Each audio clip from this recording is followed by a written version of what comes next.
Amén, ya estamos de regreso, amén, después de haber estado ausentes un fin de semana. Se les extrañó mucho, créalo. O sea, uno ya sabe que el fin de semana es estar en la casa de Dios, pero hay veces que toca salir con la familia, los niños, hay que dedicarle también tiempo a la familia, amén. Así en esta hora yo le invito a que vayamos al libro de Apocalipsis. Vamos a hablar Apocalipsis 2:1, amén. Cuando todos lo tengan me contestan con un amén. Está fácil, amén. El último libro, amén.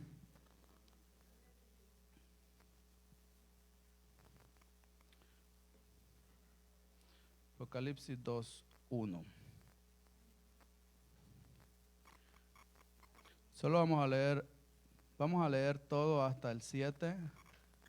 Posiblemente lleguemos hasta el 11 si nos da el tiempo, pero quiero que en esta noche nos concentremos en el 2 al 7. Si nos da tiempo, pues podremos seguir desempeñando, amén. Esta es una serie de enseñanzas que hemos estado buscando, amén, para poder traerlas a la iglesia. Yo, en lo especial, meterme a Apocalipsis es como un poquito difícil, amén, pero vamos a hacer el esfuerzo en esta hora, amén. Cuando todos lo tengan, me contestan con un amén. Y lo leemos honrando al Padre, Hijo y Espíritu Santo.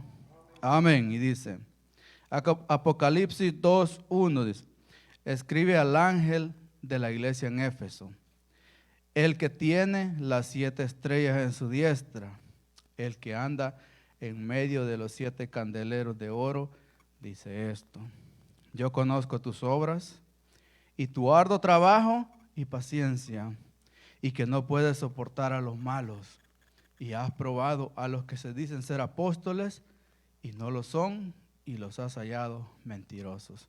Tome su asiento, amén. Ya hemos orado, amén, por esta palabra. Damos la gloria al Señor, amén, por que nos ha traído un viernes más, amén. Estamos empezando nuestra fiesta, nuestros 3 días de fiesta al Señor en la casa de Él, amén. Pero para nosotros todos los días es fiesta. ¿Cuántos dicen amén? ¿Cuántos todos los días en su corazón tienen fiesta porque adoran y glorifican al Señor? Amén. Nos levantamos adorando al Señor. Trabajamos adorando al Señor. Regresamos a nuestra casa alabando al Señor. Y aún antes de irnos a dormir, seguimos alabando y glorificando a nuestro Dios. Amén. Si algo me llama a mí la atención es la naturaleza, amén. Cómo la naturaleza alaba a Dios, cómo la naturaleza no se le olvida. Esa alegría, cómo los pajaritos se levantan temprano, usted los puede oír a tempranito, 5 de la mañana, 4 de la mañana, están cantando, están alabando al Señor, amén. Así los hijos de Dios también tenemos que alabar y glorificar el nombre del Señor en todo tiempo, amén. Recuerde que para el cristiano no hay días malos, hay días difíciles. Pero es necesario que entre medio de los días difíciles nosotros podamos caminar para poder escalar y escalar y escalar. Porque ¿cuántos saben que escalar una montaña es fácil? ¿Verdad que no? Si decimos que vamos escalando peldaños, no es que vamos caminando en plano. Escalar es ir esforzándonos, un doble esfuerzo, a veces un triple esfuerzo. Y si es posible, si llevamos a alguien a la par nuestra y no queremos que esa persona se quede, ayudarle también, amén. Porque ese es el llamado de Jesucristo hacia su iglesia, amén. Que como hermanos, que como cristianos, como creyentes, como hijos de Él, no dejemos a nadie atrás, sino que echémonos dije que los que somos, los que nos consideremos fuertes, agarremos las cargas de los débiles. No podemos dejar soldados perdidos, no podemos dejar soldados abandonados. En este tiempo de pandemia, usted sabe que hay muchos que todavía están ahí con un pequeño temorcito. Su deber es impulsarlo, su deber es empujarlo. Su deber no es decirle, ahí está bien, no, su deber es empujarlo, poquito a poquito. Como el niño, ¿va? Cuando usted sabe, recuerda cuando su hijo empezó a caminar. Su hijo tenía miedo pararse porque de seguro ya se había caído muchas veces. Pero conforme usted le extendía sus brazos, el niño iba agarrando confianza. Se resbalaba la primera vez y verdad que usted lo cogía con sus brazos, no lo dejaba caer. La siguiente vez que usted le extendía los brazos a su hijo ha confiado. ¿Por qué? Porque habían unos brazos que lo iban a recoger. Eso es lo que el Señor nos llama a nosotros. ¿Para qué? Para que nuestros soldados, nuestros hermanos, no vayan a perecer también. Amén. Habiendo dicho esto, comenzamos con el mensaje. Amén. Este es un pequeño estudio, amén, que hemos sacado con el único propósito de que usted aprenda algo, hermanos, acerca de los últimos tiempos. Comienza el libro de Apocalipsis 2, el capítulo 2, cuando ya el Señor Jesucristo se le ha presentado a Juan y le dice: mira, Juancito, yo soy el que era, el que es y el que vendrá, el que estuvo muerto pero ahora vive. Se le presentó de una manera bien bonita que Juan, al parecer Juan no lo reconoció, porque el Señor se presenta a Juan de una manera ya distinta. Ya no aparece como en aquel hombre golpeado, aquel hombre rasgado, aquel hombre bofeteado por la humanidad. Ahora aparecía como el hombre que es, como el Dios de gloria.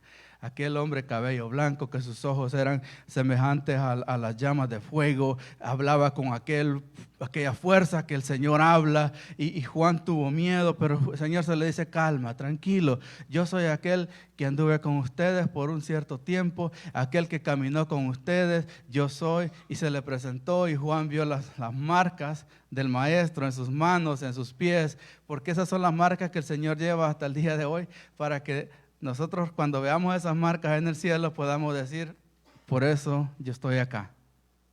No por mí, sino por esas marcas. Cuando el Señor sube a los cielos, el Señor el Señor Jesucristo se muestra delante de Dios y dice: Padre, aquí está, ya está pagado.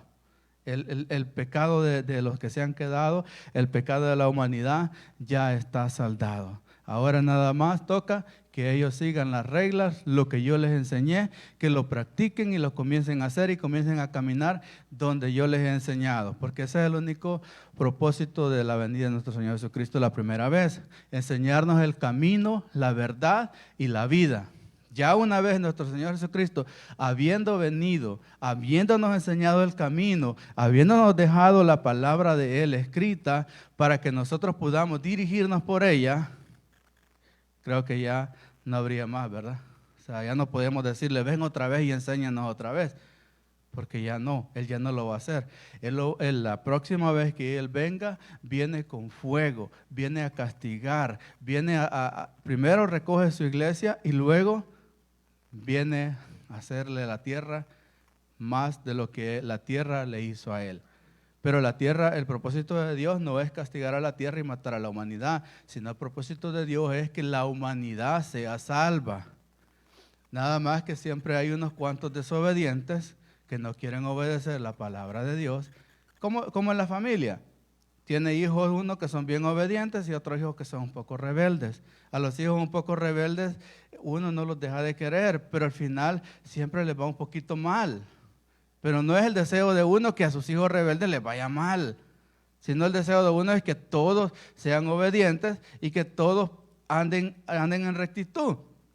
Pero siempre, nunca falta uno o dos entre las familias que son desobedientes y eso les va mal siempre. Siempre están metidos en problemas. Y siempre el deseo del Padre es que ellos estén bien. Pero si les va mal es por su cabeza, ¿verdad? Así va a haber en el tiempo de la venida de nuestro Señor Jesucristo. El Señor Jesucristo recoge su iglesia. Recuérdese esto, grábelo siempre y apréndaselo. No hay anticristo hasta que usted y yo no nos hayamos ido. Cuando usted escuche por allá afuera que la gente dice: fulano de tal va a ser el anticristo, entonces quiere decir que usted y yo nos quedamos. ¿Por qué? Porque el anticristo simplemente lo van a ver los que se queden en la tierra, los que se queden después del arrebatamiento.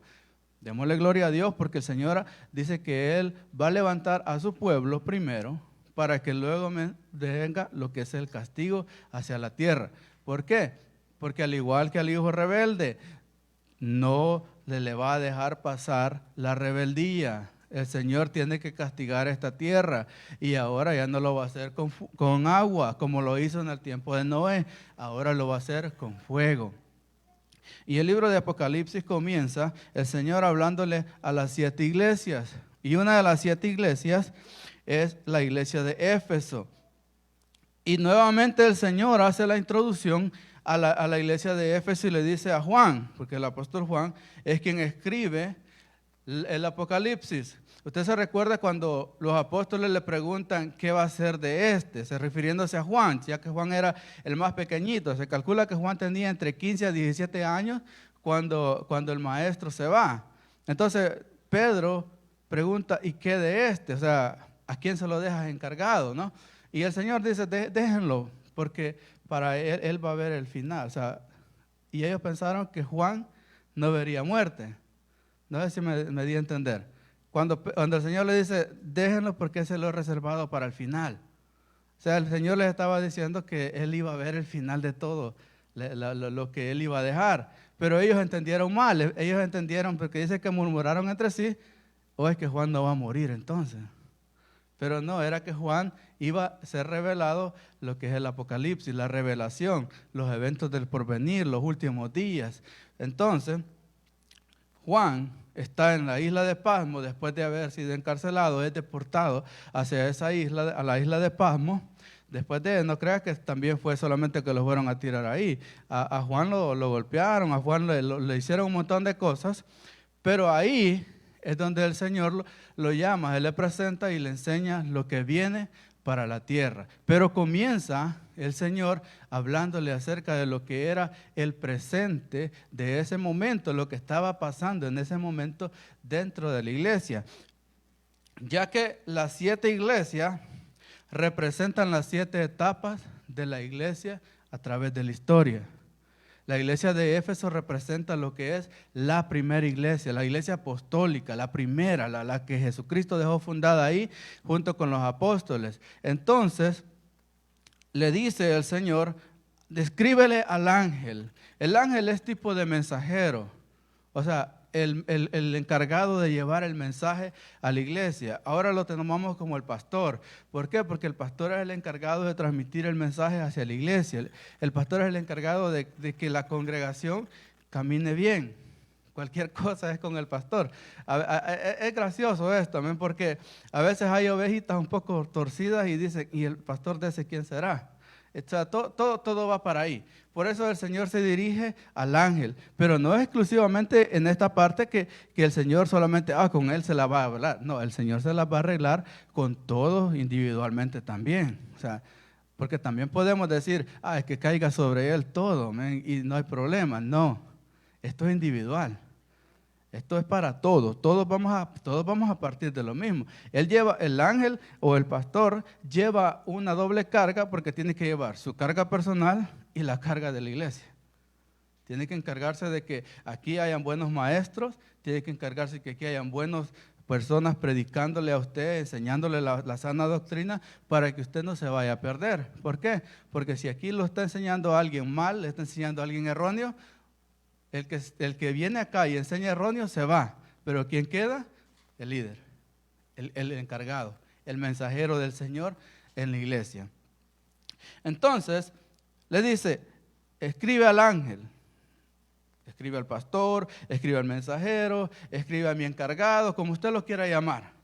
Porque recuérdese que dentro de un grupo siempre debe haber un líder. Si dentro de un grupo no hay liderazgo, no hay alguien que dirija, se pierden todos. Siempre Dios ha levantado hombres y siempre Dios ha tenido personas al frente de su obra para que lo dirijan. Como le digo, si en el camino hay algunos que se van desviando, pues no es culpa de que Dios no haya puesto liderazgo. Siempre Dios ha puesto a alguien al frente de la obra. Amén. Y luego se presenta a él y dice, escribe al ángel de la iglesia en Éfeso, el que tiene las 7 estrellas en su diestra y el que anda en medio de los 7 candeleros de oro dice esto. Las 7 estrellas representaban las 7 iglesias. O sea, el Señor les dice, miren, ustedes yo las tengo en mis manos y al mismo tiempo yo me paseo entre medio de ustedes. O sea, aquí no es cosa de que el Señor está ahí arriba y él simplemente está viendo de abajo todo lo que está, de arriba, perdón, lo que está pasando acá abajo. No, Él les hace saber y les dice, miren, yo camino entre medio de ustedes. Donde quiera que tú vayas, donde quiera que tú estés, yo ahí voy juntamente contigo. O sea, no es cosa de que tú haces lo que tú quieres, caminas como tú quieres, vas donde tú quieres y yo no voy ahí. Se recuerda que antes de que el Señor Jesucristo se fuera a los cielos, dijo, ya es necesario irme. ¿Por qué? Porque va a venir alguien que va a estar con ustedes todo el tiempo. ¿Y quién era ese alguien? ¿O quién es ese alguien? El Espíritu Santo de Dios. Al estar el Espíritu Santo de Dios en la tierra, el Espíritu Santo de Dios se mueve entre medio de nosotros, anda con nosotros, duerme con nosotros, camina con nosotros. ¿Qué quiere decir eso? Que nosotros tenemos un webcam todo el tiempo viéndonos 24 horas, 365 días del año. O sea, no hay escapatoria. Ahora tenemos a alguien que camina con nosotros todos los días, en todo momento. Entonces el Señor le recuerda eso. Yo los tengo en mis manos. O sea, a ustedes nadie los toca, a no ser que ustedes se salgan o que yo los tenga que poner un ratito como le dijo a Pedro, te van a meter a la zaranda, pero no te preocupes, o sea, yo voy a estar contigo, yo no te voy a dejar que te zarandeen más de lo que tú no puedes aguantar. Recuérdese bien eso. Si el Señor nos deja que el diablo nos zarandee, pero hay un límite hasta donde cual el diablo puede zarandear, no puede pasar de ese límite. Entonces el Señor comienza diciéndole, mire, yo soy el que los tiene en su mano. Yo soy el que ando con ustedes, el que me paseo entre medio de las 7 iglesias, el que estoy todo el tiempo con ustedes y no se preocupen. O sea, qué introducción más hermosa la que el Señor hace, ¿verdad? Diciéndole, imagínate que nos digan, tú estás en mis manos, tú cuentas con mi protección. O sea, desde ahí ya uno va confiado. ¿Por qué? Porque sabe quién lo está soportando a uno, sobre quién está defendiéndolo. Quiere decir que usted tiene que estar confiado todo el tiempo que usted está en la mano de Dios. Segundo, dice que Él se pasea con nosotros. El Espíritu Santo siempre nos va a estar ayudando. Cuando usted sienta debilidad en su vida, pídale al Espíritu Santo que lo ayude. Pídale a Dios que lo fortalezca. Y siempre pidas, Espíritu Santo, no te apartes de mí. Que el Espíritu Santo siempre esté ahí. ¿Por qué? Porque el Espíritu Santo es el que nos indica, como en los carros, cuando algo está fallando en el carro, hay unas lucecitas que se prenden. Entonces el Espíritu Santo, cuando uno está fallando en algo o está empezando a hacer cositas que no están bien delante de Dios, automáticamente una lucecita de esa se prende. Y usted tiene que estar presto a ver qué lucecita fue. Tal vez sus ojos se desviaron para ver algo que no tenía que ver. Tal vez sus oídos se pusieron a escuchar algo que usted no tenía que escuchar. Tal vez sus pies caminaron para un lugar donde usted no tenía que caminar. O tal vez su lengua se está desviando para... O sea, hay muchas cosas en el camino del Evangelio que usted tiene que estar pendiente. Usted tiene que estar listo. Si usted presta oído siempre a las cosas negativas, usted se va a convertir en una persona negativa todo el tiempo. Si usted presta oído a las cosas malas, a los chismes, todas esas cosas, usted al final se va a convertir en un chismoso. Y el Señor no va con eso. Amén. Bueno, habiendo dado la introducción, el Señor Jesucristo les dice, yo soy. Mírenme, ahora yo ya no soy el que estuvieron ahí, que mucha gente le tuvo lástima. Porque a nuestro Señor Jesucristo hubo gente que le tuvo lástima cuando lo vieron golpeado, lo vieron bofeteado, lo vieron ahí. Pero al final Él venció y ha vencido. Amén. Y esa es nuestra esperanza, de que al vencer Él, también nosotros somos vencedores. Y comienza el Señor con un halago y dice, yo conozco tus obras y tu arduo trabajo y paciencia. Mire qué lindo. El Señor primero le dice las cosas buenas. Le dice, mira, yo conozco tus obras. Sé que eres bueno para trabajar. Eres bueno para ganar almas. Tú no puedes ver a una persona que está necesitada de Cristo que tú no le estás hablando de Cristo. Tú sabes dónde están los enfermos y te vas a visitarlos. Tú sabes si en las cárceles tú te vas a meter ahí y predicas. Tú haces cosas tremendas. Tú haces las cosas grandes para mí y me alegra. El Señor comienza reconociéndole eso, diciéndole, tú haces buenas obras. Porque las obras del Evangelio no es como obras de caridad tanto, sino que las obras de nosotros son más llamar al arrepentimiento a las personas. ¿De qué nos sirve a nosotros estar dando comida, por decir algo, no? Estar dándole un montón de comida a un montón de homeless, que no está malo, pero si no le predicamos el Evangelio. Pero si le damos la comida y al mismo tiempo le predicamos, entonces estamos haciendo la obra perfecta de Jesucristo. Porque hay mucha gente que solo da y da y da, pero no da la comida espiritual. Y recuerde que nosotros tenemos que estar dando la comida natural y al mismo tiempo la comida espiritual. Por eso es necesario siempre estar listos para poder predicar y hablarle a las personas de Jesucristo. Hablemosle las cosas buenas de la palabra de Dios. Los castigos y todo eso, lo demás, eso ellos lo van a ir aprendiendo con el tiempo. Es más, una persona que quiera reconocer a Jesucristo como su Señor y Salvador, reconoce ya que hay un castigo para su alma, que hay una necesidad dentro de ella de venir a Cristo para salvar su vida. ¿Amén? Porque nosotros sabemos y reconocemos que este cuerpo va a la tierra, pero el alma es la que paga los platos rotos. Al final el alma o se va a gozar en una eternidad con nuestro Señor Jesucristo o se va a una condenación eterna, donde ahí no va a poder salir por más que le puedan querer sacarlo, por más que la gente diga está en el cielo. Si esa alma no reconoció a Jesucristo como su Señor y Salvador, pues no le garantizamos eso, amén, que pueda ser salvo. Dice que le reconoce y le dice, tú eres tu arduo trabajo y paciencia. ¿Cuántos tienen paciencia en este lugar? ¿Cuántos gozan de paciencia? Porque mire, una de las cosas que el Señor le reconoce, dice, tú eres paciente. O sea, a ti te insultan y tú no reaccionas. O sea, tú tienes paciencia. A ti te están diciendo algo malo y tú te calmas. Tú miras un pleito entre hermanos y no te metes a alborotar el panal, sino que al contrario, buscas apacentarlo, tienes paciencia. ¿Cuántos tienen paciencia en este lugar? ¿Cuántos tienen ese don? Porque ese es un don. Hay gente que a la primera revienta. ¿Cuántos saben que había un apóstol que no tenía paciencia? O sea, esa a la primera le sacaba el machete cualquiera. En este tiempo sería que una pistola.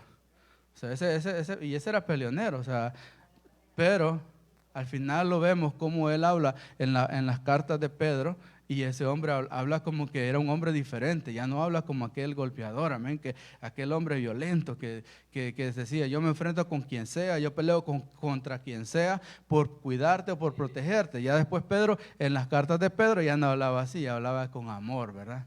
¿Por qué? Porque el cambio lo hace Jesucristo. Aquí dice, yo conozco tus obras y tu arduo trabajo y paciencia, y que no soportas a los malos, y has probado a los que se dicen ser apóstoles y no lo son, y los has hallado mentirosos, falsos. Mire, hermano, ¿será que nosotros podemos reconocer entre los falsos profetas hoy en día? O sea, usted podrá reconocer cuando alguien le está hablando cosas que no nada que ver con la... ¿Será que todos estamos en esa capacidad ya de poder reconocer quién es falso y quién es verdadero? Porque esta iglesia tenía ese don. Esa iglesia lo había desarrollado. ¿Y cómo se logra eso? A través del conocimiento de la palabra de Dios. Dice la Biblia, y conoceréis la verdad, y la verdad os hará libre. ¿Qué tipo de libertad? A ver, quiero que esta noche ustedes me ayuden, amén, porque es que yo quiero que interactuemos un poco. ¿Qué tipo de libertad es la que el Señor estaba hablando ahí? Y conoceréis la verdad y la verdad os hará libre. A ver, alguien que me ayude, que a mí se me ha olvidado esto. Alguien que esté acá que me pueda ayudar. ¿A qué libertad estaba hablando Pablo? Libertad espiritual.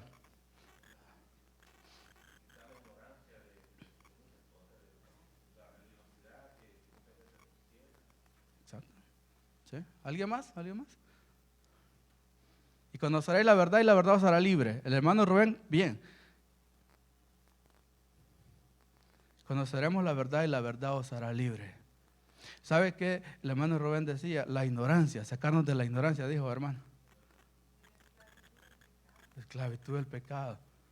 Pero, sí, muy bien. ¿Sabe que le dice la palabra, y conoceréis la verdad y la verdad os hará libre? Quiere decir que si usted conoce la verdad, es esta, la palabra de Dios. Y aquí se presenta un falso enseñándole algo que no es de la palabra de Dios. Y lo está metiendo como que es la palabra de Dios. Como que Dios dice, Dios dice, Dios dice. Y usted dice, momento, lo que yo conozco, la verdad que yo conozco, la palabra de Dios no me dice eso. Usted puede tener el valor de pararlo y decirle, momento, te estás equivocando. Estás transversando la palabra de Dios.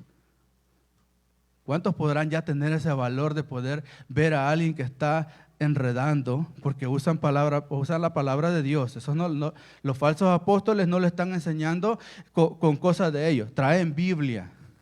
Pero lo que pasa es que los versículos los tuercen, los agarran a su manera, los agarran a su modo. ¿Será que nosotros ya tendremos ese valor de decirle, mira, sí, la Biblia dice eso, pero no lo dice de esa manera, lo dice de esta forma? ¿Será que ya estamos en esa capacidad nosotros? Porque a ellos el Señor les elogió, les dijo, ustedes han podido diferenciar entre los falsos profetas y entre los falsos apóstoles y los buenos apóstoles. Recuérdese que ya era aproximadamente el año 96, ya los apóstoles, la mayoría habían muerto, solamente Juan había quedado. Y sin embargo la iglesia de Éfeso les dice, ustedes me alegra porque han sabido diferenciar entre los buenos apóstoles y los falsos apóstoles, y lo mejor de todo, no los han dejado entrar a la iglesia, no los han dejado enseñar en la iglesia, al contrario, los han aborrecido y los han sacado. Porque no podemos dejar que alguien que esté dando falsas enseñanzas de hombre, que eso viene más adelante, ahí mismo hay otra secta que el Señor les dice, yo los aborrezco, los detesto. Y mire, cuando usted lea en la Biblia que el Señor dice, los aborrezco, los detesto, váyase a ver qué era, por qué los aborrecía. Porque no vaya a ser que usted y yo estemos haciendo algo de lo que dijo el Señor, de lo que estos hacían, que el Señor aborrecía y que detesta, y usted esté metido haciendo eso. Cuando yo leo en la palabra de Dios y dice, y el Señor detestaba esto, el Señor no le gustaba esto, yo tengo que irme a estudiar qué era para yo no caer, para Dios nos libre de un día nosotros hacer lo que hacía esta secta o estos nicolaitas, que más adelante lo vamos a hablar, porque está en la misma enseñanza. Preocúpese cuando el Señor dice, y ustedes aborrecen como yo aborrezco, porque no vaya a ser que nosotros caigamos y según nosotros estemos nos dando los baños de pureza y estemos ahí metidos. Amén. Entonces, esta iglesia, el Señor comienza diciéndole, me alegra, qué bueno, ustedes tienen eso y manténganselo. Luego le dice, y has sufrido y has tenido paciencia. Mire, otra vez le vuelve a decir, 2 veces ya, que han tenido paciencia. ¿Sabe por qué el Señor les dice, me alegra que ustedes hayan tenido paciencia? ¿Sabe por qué? Porque se estaba predicando algo nunca antes visto. Algo nuevo para el pueblo de Israel. Del judaísmo se había levantado de una manera tanta, y no era malo, pero ahora venía el evangelio del reino de Dios. El evangelio de Jesucristo, predicarlo, era algo diferente, algo distinto lo que se estaba predicando, y quizás siempre había algún rebelde, alguien que le quería botar la doctrina a los apóstoles, pero los apóstoles con paciencia sabían explicarle lo que Jesucristo había hecho. Porque con paciencia usted tiene que agarrar al amigo, con paciencia usted tiene que agarrar a su familiar inconverso, a su familiar que blasfema muchas veces contra la palabra de Dios, pero con paciencia usted tiene que irlo agarrando poco a poco. No lo agarre en el momento que está más alterado porque no le va a hacer caso. Agárrelo con paciencia. Y este era un don que esta iglesia tenía, porque se lo está diciendo por segunda vez.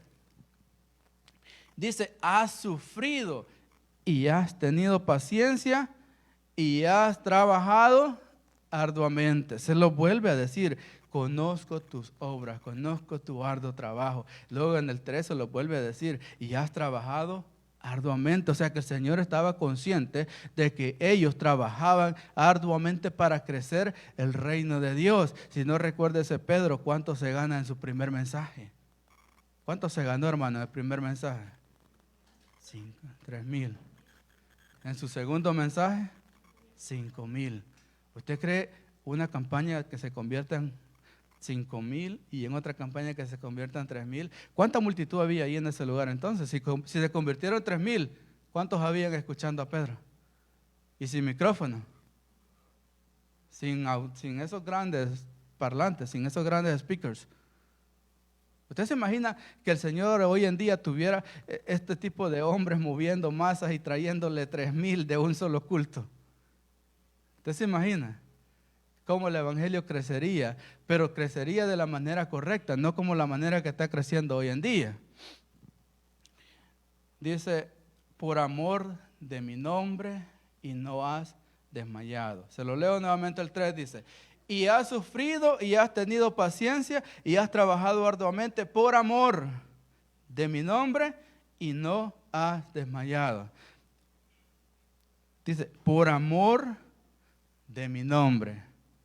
No por engrandecerte tú, no por ser tú la iglesia más grande, no por ser tú la iglesia más próspera, no porque tu nombre sea escrito en portales de internet, no porque tú seas reconocido como el mejor conferencista de los Estados Unidos, no porque tú seas reconocido como el pastor de la iglesia más grande de los Estados Unidos. No, dice por amor de mi nombre.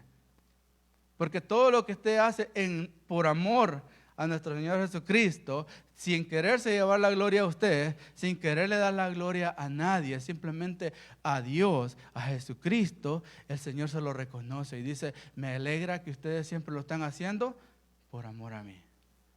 No lo han hecho para engrandecerse ustedes. Recuérdense que el único grande es Jesucristo. El único que se debe llevar toda gloria y toda honra es Jesucristo. Porque a mí me pueden crucificar y yo no salvo pero ni una hormiga. Yo no salvo a nadie. Pero sin embargo el sacrificio de Jesucristo hasta el día de hoy está vigente. Ese sacrificio todavía sigue salvando almas. Ese sacrificio nosotros, quizás si el Señor no viene en el tiempo que nosotros estemos en esta tierra, vamos a partir con el Señor y va a seguir salvando almas. ¿Por qué? Porque el evangelio de Jesucristo no va a parar por los siglos de los siglos hasta su venida gloriosa. El 4. Ahora viene el reproche, o sea, acuérdese, no toda iglesia es perfecta. Siempre recuerde esto, mire, grábeselo. Usted que está en Facebook, usted que no es de la iglesia Senda de Justicia, usted que es Senda de Justicia, recuérdese esto. Siempre van a haber errores dentro de la iglesia. Siempre van a haber las famosas metiditas de pata. Siempre vamos a cometer algo que no todos están de acuerdo, porque no somos perfectos. Tenemos nuestros errores, tenemos nuestras fallitas, amén. Y esta iglesia, a pesar de que Dios, Jesucristo, los estaba elogiando, les estaba diciendo, trabajan con paciencia, han sufrido, han soportado lucha, han soportado pruebas. Y qué bueno, me alegro, porque a pesar de todo lo que les han hecho, ustedes han seguido en pie en mi nombre. ¿Por qué? Porque ustedes quieren que mi nombre, el nombre de Jesucristo, sea exaltado. Dice, pero tengo contra ti que has dejado tu primer amor. Wow. Y cualquiera puede decir, pero sí, iglesia trabajadora, es una iglesia que el Señor le está diciendo que le están dando con todo. ¿Para qué? Para que el evangelio y el reino de Dios crezca. Pero el Señor le dice, mira, has dejado tu primer amor. Aparentemente en esta iglesia ya todo se hacía por rutina. ¿Y cuántos saben que la rutina mata todo? Usted tiene una rutina en su matrimonio, la rutina lo mata. Una rutina es, llego de mi trabajo, me tomo un vaso de agua, me acuesto a ver la televisión y hasta ahí me agarro el sueño, o sea, hasta que me dé el sueño. Esa es una rutina. La esposa en la cocina todo el día, le sirve la comida, se vuelve a la cocina, le vuelve a servir la comida y se va a dormir. O sea, es algo que todo el tiempo no cambia, es lo mismo, es algo constante. La rutina es algo constante, algo que usted hace ya está sincronizado, que a esa hora usted lo hace. Pero al final termina eso, automatizado haciendo las cosas. Agarro la Biblia, me voy para la iglesia, se terminó, canto, oigo la palabra y me regreso a mi casa a dormir. El siguiente día agarro la Biblia, me voy para la iglesia, pero nos estamos olvidando de algo. ¿De qué? ¿De qué nos estamos olvidando? Cuando ya lo estamos haciendo nada más de ir, venir, sentarnos, irnos, ir, venir, sentarnos, irnos. ¿Qué se nos está quedando? La llama del amor. Máximo cuando ya lo hacemos por compromiso. Máximo cuando ya lo hacemos porque el líder no nos está diciendo nada, que no se congrega. Máximo cuando lo hacemos, vamos a decir, es que si a veces predican de los domingueros y de los abatistas y de que algunos solo los viernes van. Entonces, me voy a hacer presente los 3 días, nada más para que digan que estoy allí. Eso es perder el primer amor. Y usted se levanta en la mañana y dice, ay, es viernes. Pero bueno, voy a ir a la iglesia para que no digan nada. Para que el pastor me vea ahí. Ahí ya no lo está haciendo con amor. Ahí lo está haciendo por rutina. Ahí lo está haciendo por costumbre. Ahí lo está haciendo nada más para taparle el ojo, nada más a los demás, que nadie me esté diciendo nada. Pero un hombre que tiene el amor de Dios, dice, hoy es viernes, comienza la fiesta en la casa de Dios, comienza la fiesta de adoración al Señor. Hoy es sábado, wow, ya pasamos la enseñanza, ahora vamos a ir. No importa quién predique, puede ser el hermano más sencillo que va a predicar, no importa, pero yo no voy tanto por ver al hermano que va a predicar o por el hermano que va a cantar, sino porque yo quiero levantar mis manos, yo quiero alabar al Señor, yo quiero glorificarlo al Señor. Yo salgo de este lugar y voy edificado. Viene el domingo, yo me levanto con ánimo, yo me levanto con alegría. Sé que a algunos no les da tiempo ni de desayunar, pero sí se vienen para la casa del Señor. Y yo sé que durante tal culto no están diciendo, ay, ¿a qué hora va a acabar el pastor porque tengo hambre? No, el hambre se les olvida. El hambre se va por un lado, amén, porque estamos, ¿en qué? Estamos enamorados. Estamos nuevamente en nuestro primer amor. ¿Y cuántos se les ha olvidado el primer amor en su vida? ¿Cuántos se les ha olvidado la primera vez que se enamoraron? ¿Cuántos ya se les olvidó? Y a eso el Señor le dice, vuélvete a tu primer amor. Lo perdiste, hijo, porque ya estabas haciendo las cosas por rutina. Y me alegra que tengas paciencia, me alegra que trabajes duramente, porque al Señor le encanta la gente que trabaja en la iglesia, la gente que limpia, la gente que pinta todo esto, la gente que no puede ver una mancha en la carpeta porque la saca, no duerme pensando en esa mancha que el siguiente día se van a ir temprano a sacarla, que las sillas no me gustan de esta forma, la vienen y las arreglan, y que hay que recibir a los amigos bien, hay que recibir y el Señor le encanta y dice, bien, lo haces muy bien, eso está bueno, trabaja con amor a tus hermanos, con amor a la iglesia, pero recuerda, no se te vaya el primer amor. Ya no lo hagas de limpiar, de arreglar, de traer amigos, de buscar todo esto por rutina. Ahora hazlo, síguelo haciendo porque está bien, pero ahora hazlo por amor a mi nombre.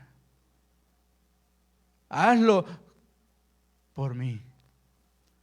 Porque cuántos en el matrimonio también se les va el primer amor. El primer amor se va. Si no se fuera el primer amor, no existieran los divorcios. No existieran las parejas que están juntas, nada más por el que dirán. Porque dentro de la iglesia existen parejas que ya no tienen amor entre ellos, ya no existe. Lo mataron, la llama del amor se murió. Pero están metidas en eso nada más por el que dirán. Y el Señor le dice, vuélvete, no le está diciendo deja, dice, vuélvete a tu primer amor.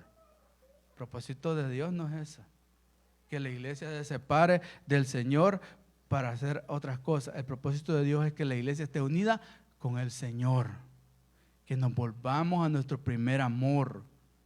Recuerde cuando usted hablaba con el Señor largas horas.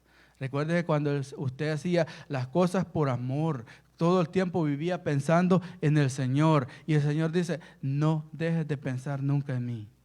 porque Él nunca deja de pensar en nosotros. Siempre Él está pendiente de nosotros. Y esta iglesia tenía ese problema. Dice, pero tengo contra ti que has dejado tu primer amor. Vuélvete a tu primer amor. Vuélvete cuando me enamorabas con tus palabras.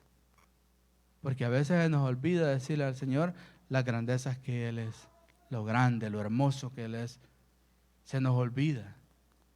Y a veces hacemos una oración rapidita de 5 minutos, una maruchán, una oración así de 3 minutos. Señor, gracias por un día más y ya tengo sueño. Va, hasta mañana, se acabó. Dediquémosle un tiempo al Señor. Nosotros trabajamos 8 horas, los suertudos trabajan 8 horas. Habemos otros que no trabajamos 8 horas, trabajamos 10. Y yo sé que aquí hay hermanos también que trabajan sus 12 horas. ¿Usted se imagina si el Señor nos pidiera esas 12 horas para Él todos los días? ¿Usted se imagina si el Señor, pero el Señor tiene paciencia y 12 horas el Señor así? Aunque ya se va a subir al carro, vamos a ver qué me dice. Y usted se sube al carro y lo primero que pone es música. Y no está malo. Pero el Señor, 1 hora de camino que usted llevó, dice, no me habló. Wow. Llegó a su casa, encontró la casa patas arriba y empezó a pelear con los hijos. Y el Señor dice, ¿y a qué hora vamos a hablar? Le sirvieron la comida y de repente la señora o la hermana cocinó algo que no era de su agrado y usted dijo, no, esto no se lo come ni. Usted sabe las expresiones que usamos a veces, unas expresiones bien cariñosas, ¿verdad? Esto no se lo come ni el chucho. Y empezamos una discusión y el Señor ahí, usted ya lleva 20 horas. 20 horas. Y todavía no le ha dicho ni siquiera un I love you. Y es todo enojado, todo disgustado, se tira a la cama y se le olvidó decirle, gracias por un día más. Se le fueron 24 horas. ¿Verdad que piensa? ¿Verdad que tienen sentido algunas cosas que el Señor nos dice? Vivimos tan acelerados nosotros, vivimos un aceleramiento que ya estamos en julio, ya vamos para mediados de julio y se nos olvidó que ya nos echamos medio año. Y el Señor esperando todavía que nos volvamos al primer amor. Cuando nos levantábamos temprano y orábamos a Él. Nuestro despertar era hablar con Él. Muchos sacrificábamos nuestra hora, media hora de lunch para irnos aunque sea al carro o a un basement que así que no estaba terminado en una de las casas que trabajábamos o irse a cualquier lugar y dedicarle esa media hora a hablar con Él. Llegábamos a nuestra casa y nuestro primero que hacíamos era irnos al cuarto y darle gracias a Dios por habernos llevado con bien. Luego comíamos, nos platicábamos con nuestra esposa, su esposo, sus papás y luego terminábamos el día dándole gracias a Él. Eso es lo que el Señor le reclamaba a ellos. Les decía, el trabajo está bien, háganlo, no hay problema, me alegra. Pero el problema es que ustedes justifican el no hablar conmigo por el trabajo que hacen en la iglesia. Y como le digo, trabajar en la iglesia no es malo, es bueno, es buenísimo, pero tiene que juntar las dos cosas. Imagínese que usted trabaja y supla su hogar, pero no habla con su esposa, no habla con su esposo. ¿Verdad que no hay un matrimonio? Allá hay una separación. Y usted cree que por darle buen carro, usted cree que por tener la vivienda en una buena casa, usted cree que por decirle, honey, aquí hay 2 tarjetas, ve, usa lo que tú quieras, cómprate lo que se te pegue la gana. Y usted dice, la tengo bien. Y la señora está diciendo, no me das tiempo. Yo no quiero buenas carteras, yo no quiero buenos carros, yo quiero un rato contigo. Lo mismo con los hijos. Pensamos que darles todo en la vida a nuestros hijos, eso es amor. No, los hijos necesitan un abrazo. Necesitan de vez en cuando que usted se los lleve a pasear. necesitan que de vez en cuando usted comparta un tiempo con ellos. Y le traigo esto porque esto viene en el primer amor. Todos amamos a nuestros hijos y cuando nos vimos salir por primera vez de ese vientre y los tuvimos en nuestras manos, sentimos una alegría grande. Pero esa alegría, conforme se va pasando el tiempo, a muchos se les va. Se les olvida las lágrimas que derramaron cuando tuvieron ese bebé en sus brazos. Y eso el Señor que dice, no, mira, así como tú comenzaste, así con ese amor, así tienes que seguir toda la vida, todos los días, hasta el fin. Eso era lo que el Señor, el único reclamo que el Señor le hizo a esta iglesia. Luego dice en el 5, recuerda por tanto de dónde has caído y arrepiéntete y haz las primeras obras. Mire, el Señor no le estaba condenando, no le estaba diciendo te vas a ir al infierno. No, le dice, mira, arrepiéntete. ¿Por qué? ¿Qué dice primera de Juan? Hijito mío, esta cosa escribo para que no pequéis. Pero si alguno hubiese pecado, abogado tenéis, Jesucristo, que es justo y fiel para perdonarnos. El Señor no nos manda, no nos batalla a la primera. El Señor no nos tira a las cuerdas, al suelo a la primera. No, el Señor dice, mira, como le decía al principio, el Espíritu Santo es como esas luces de los carros, que usted tiene que estar pendiente qué luz se le prendió para arreglar ese problema. Porque cuando se le prenden todas las luces del carro, quiere decir que ya el carro ya va a fallar, ya no va a dar más. Y el Señor le dice, recuerda por tanto de dónde tú has caído y arrepiéntete y haz las primeras obras. Pues si no, vendré pronto a ti y quitaré tu candelero de su lugar si no te hubieras arrepentido. Pero tienes esto, que aborreces las obras de los nicolaitas, las cuales yo también aborrezco. Como le decía al principio, cuando usted vea que el Señor dice, yo aborrezco, usted tiene que preocuparse y averiguar qué hacía esta gente para que el Señor diga, yo los aborrezco. Como Sodoma y Gomorra, ¿se recuerdan? ¿Qué hicieron esas personas de esa ciudad para que ninguno, solamente Lot y sus hijas y la señora, la esposa de Lot, que iba en el camino, pero a medio camino se recordó que tenía algo y volteó a ver para atrás? Lot, en Sodoma y Gomorra, es simbología de lo que va a pasar cuando Jesucristo recoja su iglesia. ¿Qué le decían los ángeles? No podemos empezar.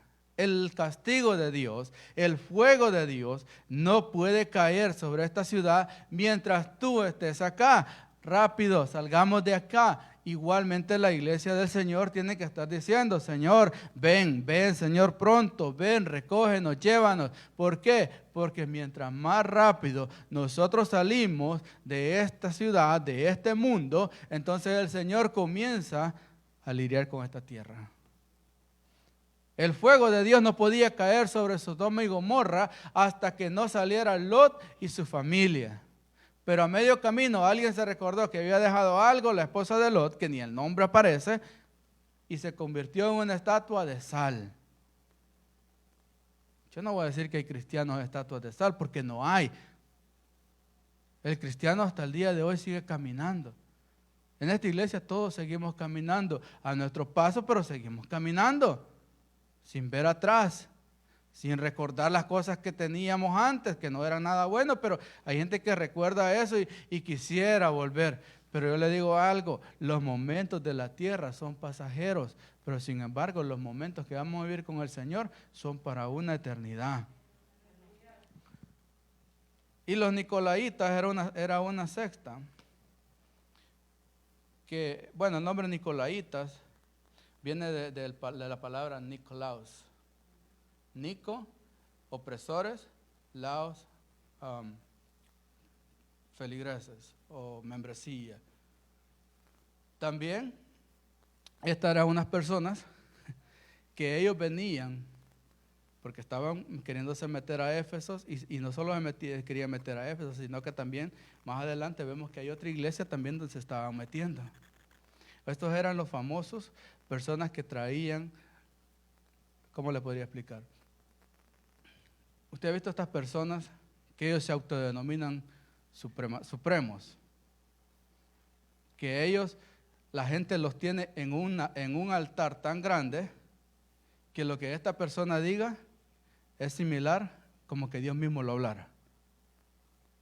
Y estos habían desarrollado un sistema de gobernación en las iglesias que era el sumo y luego los que venían para abajo. Pero el que estaba arriba escogía al liderazgo por nombre, por conveniencia. Este siempre me va a apoyar en lo que yo diga. Este nunca me va a reprochar nada. Este siempre va a decir amén a todo lo que yo diga. Y mire la línea, si yo tuviera una pizarra lo escribiera, como nosotros lo vimos esto. Supóngase que acá está el sumo, luego venían los otros. Estos adoctrinaban a los que estaban acá para que estos obedecieran la orden del que estaba arriba. Y los que estaban acá ya venían, ya la congregación en general, a estos, los de abajo, se les olvidaba que había palabra de Dios, había escritura de Dios, y ya no revisaban la palabra. Ya leían el libro del Supremo. Ya leían el libro o leían o enseñaban lo que el de arriba les enseñaba. ¿Qué les recuerda esto? Parecido al G12. Pero hoy en día hay también religiones que hacen a un lado la palabra de Dios y se van más por el libro de ¿quién? Del Supremo. Así le llaman ellos. Gente que quita la palabra de Dios o le usan 2 versículos, pero usan más los otros tipos de enseñanza de estas personas. Esos eran los nicolaítas. Gente que traía un orden jerárquico de supresión, que si usted no obedecía lo que el de arriba venía, a usted lo podían hasta castigar, a usted lo latigaban, a usted lo golpeaban, a usted le podían dar castigos, hasta castigos físicos. Y la iglesia de Éfeso dijo, no, momento, eso no es así. Nuestro Dios es un Dios de amor y nunca permitiría que estas cosas pasaran. Y ellos los aborrecieron, ellos los sacaron, porque siempre van a ver, dentro de la iglesia va a haber gente que se va a querer meter así. Siempre va a haber gente que aquí va a venir gente, y hermano, usted, hermanito lindo, así, prepárese bien en la palabra del Señor para cuando esta gente venga, usted pueda tener el valor y pueda tener la palabra de Dios dentro de su mente y dentro de su corazón, y usted la pueda entender bien para poder frenar a esta gente. Porque si Éfeso no lo hubiera hecho, las otras 6 iglesias se hubieran contaminado. Si no paraban eso, ahora estuviéramos adorando o hablando otras cosas. Pero ellos lo pararon, ellos le dijeron, mira, ustedes me gusta, aborrecen ese tipo de enseñanzas. También estos nicolaítas traían una enseñanza que decían que el espíritu y el cuerpo eran 2 cosas aparte. Mírenlo cómo era de engañador, el diablo como siempre ha trabajado queriendo engañar al hombre. Cree a Jesucristo, tu alma es salva. Ok, ya tienes el sello del Espíritu Santo y ahora eres salvo, no hay problema. Pero con tu cuerpo puedes hacer lo que tú quieras, no hay problema. ¿Por qué? Porque el cuerpo y el alma están separados. Ni el alma va a dar cuenta por el cuerpo, ni el cuerpo va a dar cuenta por el alma. O sea, puedes estar en el culto, después del culto tú te puedes ir a una fiesta, tú te puedes emborrachar, tú puedes fornicar, tú puedes adulterar y no hay problema. ¿Por qué? Porque el alma no va a dar cuenta por el cuerpo, ni el cuerpo va a dar cuenta por el alma. Esta era la enseñanza que estos traían. Miren lo que, y no es verdad que hoy en día también hay gente que dice eso. Que ya una vez creyendo en el Señor, haga usted lo que quiera porque ya es salvo. Vea que no estamos lejos de la realidad de lo que el Señor estaba advirtiendo ya hace 2001 años. Porque esto fue más o menos en el año 96, no, fue hace como 1900 y algo de años atrás. Si alguien me ha ido a 2020, quítele 96 años, que más o menos fue cuando esto fue escrito. Ya venía advirtiéndole el Señor, ya esa gente ya se estaba metiendo. Ya los falsos profetas, los falsos apóstoles, ya se estaban introduciendo en la iglesia del Señor. La gente con las malas enseñanzas, las malas doctrinas, ya se estaban metiendo. Y mire, no había pasado mucho tiempo que el Señor se había ido. Habían pasado 60 y algo de años. Y ya estaban introduciéndose las malas doctrinas, ya estaban introduciéndose las malas enseñanzas. Si es que hoy en día usted no se preocupe que hay gente que quiera meter malas enseñanzas. Si eso viene de años. Y si en más de 1900 años no se han podido parar, ¿usted cree que esto se va a parar hoy? No, es necesario que eso se dé. ¿Para qué? Para que el trigo sea diferenciado de la cizaña. Para ir terminando, dice, pero tienes esto que aborrece las obras de los nicolaítas, las cuales yo también aborrezco. Y dice, el que tiene oído, oiga lo que el Espíritu dice a las iglesias. Luego le dice, miren, esto no es de interpretación, así que solamente para unos cuantos. Todo el que tenga oído, oiga. ¿Qué quiere decir esto? No va a haber excusa en aquel tiempo de uno decir, a mí nunca me predicaron, a mí nunca me dijeron, a mí nunca me enseñaron, yo nunca supe de eso, por lo tanto yo tengo que ser justificado. No, dice que todo el que tiene oído, oiga lo que dice las iglesias. Y luego nos da algo tan lindo y dice, al que venciere le daré de comer del árbol de la vida, el cual está en medio del paraíso de Dios. Tú te me vuelves tú trabajas como estás trabajando, no hay problema, síguelo trabajando, trabaja arduamente, tenle paciencia a tus hermanos, tenle paciencia a tus amigos, tenle paciencia a la familia, ten paciencia en todo, porque eso le agrada al Señor, pero también, vuélvete al primer amor, haz las cosas por amor, ámame como me amabas en el principio, háblame como me hablabas al principio, ya no como me hablabas, como cuando usted ya tiene 20, 30 años de casado, ¿verdad que el honey ya se le fue de la boca? El baby ya se le fue de la boca. El cariño ya se le fue. Hoy, ¿cómo le dice? Viejo barrigón. Venga a mi panzoncito. Vuelva a lo mismo. Vuelva como cuando usted se enamoró de esa persona. Así nos dice el Señor. Hagan las cosas que hacían cuando ustedes recién me conocieron. Que se desesperaban por hablar conmigo. Que buscaban de mí cada día más. ¿Por qué? Porque una iglesia que no tiene búsqueda del Señor es una iglesia perdida. Es una iglesia sin rumbo. Haga de cuenta que usted agarra a caminar y no sabe ni para dónde va. Pero una iglesia que ama al Señor, que se comunica con Dios, que habla con Él constantemente, el Señor constantemente le va a estar mandando los mensajes y le va a estar diciendo por dónde usted debe de caminar, por dónde usted se debe dirigir. Y muy atento a las lucecitas que le estaba diciendo. Esa lucecita del Espíritu Santo cuando le dice, dijiste algo que no es, arréglalo. Te estás yendo por el lado que no está, devuélvete. ¿Por qué? Porque si no ponemos atención a ese tipo de cosas, cuando vengamos a sentir, vamos a ir caminando sin rumbo, vamos a ir caminando a la ciega, no vamos a saber ni siquiera. Vamos a terminar como esa gente que dice, la Biblia dice, pero ¿en qué parte? Enséñame. La Biblia dice, sí, pero ¿dónde?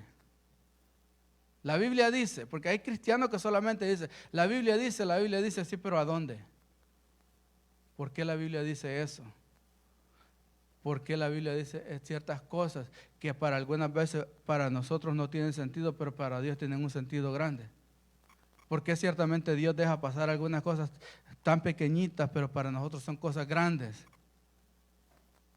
Para terminar solamente le dejo esto. Porque hay gente que dice, es que Dios no puede hacer que salve a alguien que nunca le ha servido y lo salve en el último momento. Son las cosas que para nosotros no entendemos. Pero si conocemos la palabra, vamos a saber que tenemos un Dios de misericordia, un Dios de amor. Que el propósito de Él no es darle látigo, no es darle palo a sus hijos. El propósito de Dios es que sus hijos vengan al arrepentimiento, que sus hijos de Dios, aunque sea en el último momento, puedan ser salvos, puedan reconocerlo. A mi hermano, usted que tiene sus hijos, su familia, su abuelita, su tío, si su abuelita tiene 98 años y todavía está viva, hermano, es porque tal vez todavía hay esperanza. Es para que ellos puedan, aunque sea en el último round, en el último segundo, poder obtener la salvación. Y usted puede decir, tantos años, pero al final logró. Y más adelante le vamos a traer una enseñanza, porque hay gente que dice, no, eso no es posible, eso no puede ser, porque la Biblia dice que el Señor va a dar coronas y las coronas van a estar según nuestras obras, y eso es una cosa muy diferente. Si se mete a querer saber por qué algunas cosas, hermano, usted no va a terminar entendiendo. Pero si usted entiende que Dios es un amor, Dios de amor, un Dios de misericordia, un Dios de bondad, que como le digo, el propósito de Dios no es darle palo a nadie. El propósito de Dios es que el hombre enderece su camino y camine en rectitud hacia Él. ¿Usted cree que Dios se gozaba castigando ciudades completas? No, al Señor le dolía. Pero ¿sabe por qué lo hacía? Para ponerle ejemplo a los demás. Usted le dice a su niño, portate bien a la 1, portate bien a las 2, no hizo caso. Portate bien a las 3, no hizo caso. La 4 ya no es portate bien, ya es con el cincho. Y verdad que cuando llora, cuando está llorando porque le pegó, usted no está riéndose, a usted le dolió. No se agradó golpearlo, no se agradó darle con la chancla, con el cincho, o con lo que le dio. No se agradó. Usted dentro de su corazón está triste, pero sabe que tenía que hacerlo. Porque tal vez habían hermanitos más pequeños que si usted no lo paraba a él, iban a seguir viendo el ejemplo de él. Y iban a terminar haciendo lo mismo que él. ¿Por qué? Porque usted no puso el ejemplo a la primera que pudo. Pero verdad que usted no se gozó cuando castigó. Al contrario, se sintió mal dentro de usted, pero al final, ver que el niño ya hace caso, ver que el niño hace las cosas bien, usted dice, valió la pena. Valió la pena tanto para él el momento de dolor, como para mí el momento de haberme lo aguantado y haberle dado el castigo. Recordemos, hermano, que tenemos un Dios de amor, un Dios de misericordia, y que el propósito de Dios es que un día todos nosotros estemos delante de Él. Señor les bendiga en esta noche, nuestro pastor, hermano.